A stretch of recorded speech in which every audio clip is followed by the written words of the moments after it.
हाय दोस्तों, मैं आज अपना अगला वीडियो लेकर के तैयार हूं और आज हम बात करेंगे भारत में बढ़ती हुई उत्पन्न समस्याएं। यह कार्य मीडिया का होता है, लेकिन मीडिया दिखाने के लिए राजी नहीं होती है। मीडिया केवल उन व्यक्तियों का दिखाती है, मान लो हीरो हो, मंत्री हो या अच्छे पैसे वाले व्यक्ति हों, अंबानी जैसे। भारत में बहुत सी समस्याएं उत्पन्न होती हैं। पहले क्या होता था और अब क्या होता है, क्या हम वाकई में आज़ाद हो गए हैं? इसी बात पर चर्चा करेंगे हम लोग। पहले शोषण कोर्ट वाले करते थे। जब आज़ादी थी उस समय पे शोषण केवल कोर्ट वाले करते थे और आज शोषण कोर्टे वाले करते हैं, यानी मंत्री लोग हमारा शोषण करते हैं, गरीबों का शोषण करते हैं। पहले लुटेरे अंग्रेज थे, आज लुटेरे वर्दी वाले हो गए हैं। पहले अंग्रेज हमको लूट करके ले जाते थे धन संपत्ति को, लेकिन आज हमारे ही लोग हमें लूट कर, हमारा धन लूट करके ले जाते हैं वर्दी वाले, जिन्हें हम पुलिस वाले कहते हैं। उस समय जागीरदारी प्रथा थी और आज ठेकेदारी प्रथा है। कहां से आजाद हो गए हम लोग? पहले हम शारीरिक रूप से गुलाम थे दोस्तों, पहले हम शारीरिक रूप से गुलाम थे, आज तो हम शारीरिक और मानसिक दोनों रूप से गुलाम हैं। क्या हम वाकई में आजाद हो गए हैं? दोस्तों, आज जो हम लोगों को आरक्षण मिला हुआ है, जो आरक्षण दिया जा रहा है, उसके केवल दो कारण हैं। पहला है जातिवाद और दूसरा है धर्मवाद। इन्हीं कारणों से आरक्षण प्राप्त हुआ है। अगर ये जातिवाद और धर्मवाद नहीं होता तो हो सकता है कि भारत में आरक्षण रूपी कलंक हमारे देश पर नहीं लगता।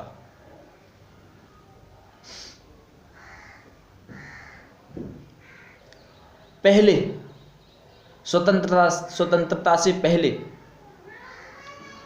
हम लोग आर्थिक रूप से सशक्त थे आज की अपेक्षा, लेकिन आज हम इतने सशक्त नहीं हैं। पैसा हमारे पास है लेकिन हम सशक्त नहीं हैं। आज भी भारत में एकता की भावना केवल जातिगत रूप पर टिकी हुई है।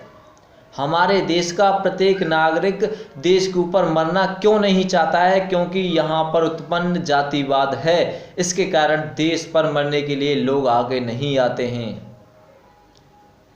और ये उत्पन्न होने की समस्या कहाँ से प्रारंभ होती है? वह है भारत में उत्पन्न मनुवाद।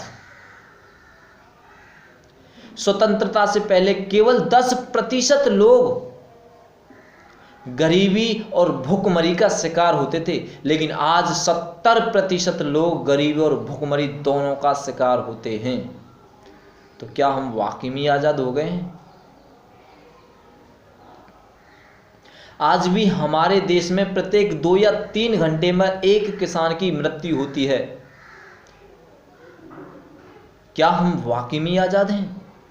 पहले अंग्रेज व्यक्ति हमारी माता बहनों का शिकार केवल इसलिए करते थे क्योंकि वह अपनी हवस बुझाना चाहते थे, लेकिन आज अपने ही लोग अपना शिकार इसलिए करते हैं क्योंकि वह छोटी जाति की होती है, वह लड़की होती है, वह माता होती है, केवल छोटी जाति की होती है। इसलिए वह उस माता के साथ, उस बहन के साथ अत्याचार करते हैं, उसका शोषण करते हैं, उसके साथ बलात्कार करते हैं। क्या हम वाकई में आजाद हैं? पहले हमारी महिलाओं को अधिकार न मिलने के कारण, पहले क्या होता था कि हमारी महिलाओं को अधिकार न मिलने के कारण हमारी माता बहनों को मजबूरन अंग्रेज लोगों का शिकार होना पड़ता था। लेकिन आज हमें अधिकार तो मिला है, लेकिन कानून व्यवस्था भंग होने के कारण हमारी माता बहनों को बेरोजगारी, गरीबी, भूखमरी, इन सभी के कारण आज भी कोठी पर जाना मजबूरी बन जाता है। क्या हम वाकई में आजाद हैं?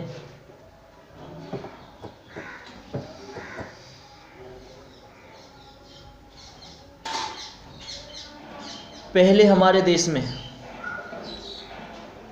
प्रत्येक घंटे में 100 लोगों की मृत्यु इसलिए होती थी क्योंकि वह भूखमरी और शोषण का शिकार थे। और आज हमारे देश में प्रत्येक घंटे में 100 लोगों की मृत्यु इसलिए होती है क्योंकि वह गरीबी रेखा और कुपोषण का शिकार हैं।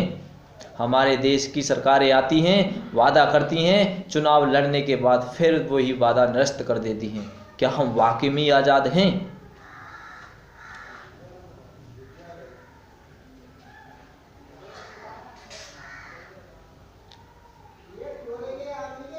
पहले अधिकांश रूप में हमने देखा था कि हमारी माता बहनों को जबरन बेच दिया जाता था, लेकिन आज अपने ही लोग केवल 3,000 या 4,000 रुपए के लिए उन लड़कियों को बेच देते हैं। क्या हम वाकई में आज़ाद हैं? सोचो दोस्तों, सोचो।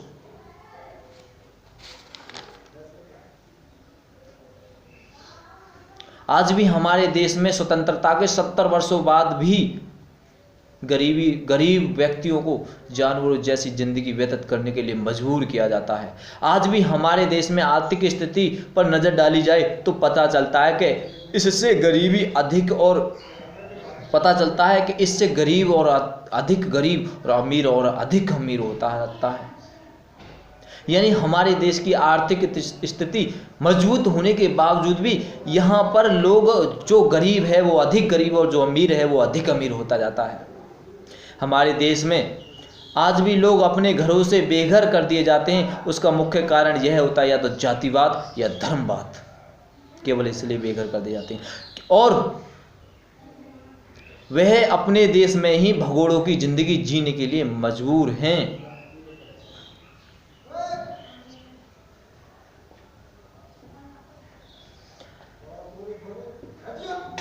आज भी अधिकांश व्यक्तियों को कानून का कोई भय नहीं रहता है, क्योंकि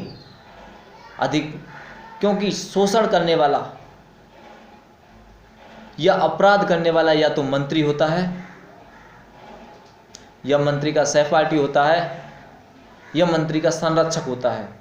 कोई भी हो सकता है, लेकिन अपराध वही व्यक्ति करते हैं क्योंकि वह उनकी चुनाव के समय पर मदद करते हैं।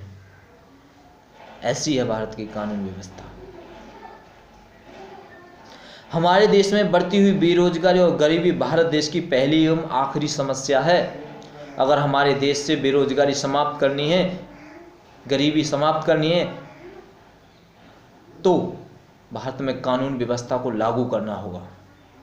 भारत में संविधान तो बन गया, लेकिन संविधान लागू होने के लिए पता नहीं कितनी समस्याओं का सामना करना पड़ सकता है। अगर हम लोग आज भी एक नहीं हुए, पूरा भारत का व्यक्ति शिक्षित होकर के एक नहीं हुआ, तो हो सकता है कि हमारा देश फिर से गुलामी की जिंदगियों में जकड़ा जाए। आज भी सरकारें सर्वोच्च अदालत के फैसले को मानने के लिए तैयार नहीं होती हैं, क्योंकि वह अपनी जातिगत रोटी और राजनीतिक रोटी सेकना चाहती हैं। दोस्तों, जिसके कारण कसाब एवं अफजल जैसे को सर्वोच्च अदालत के फैसले के बावजूद भी फांसी लगाने में देरी की जाती है।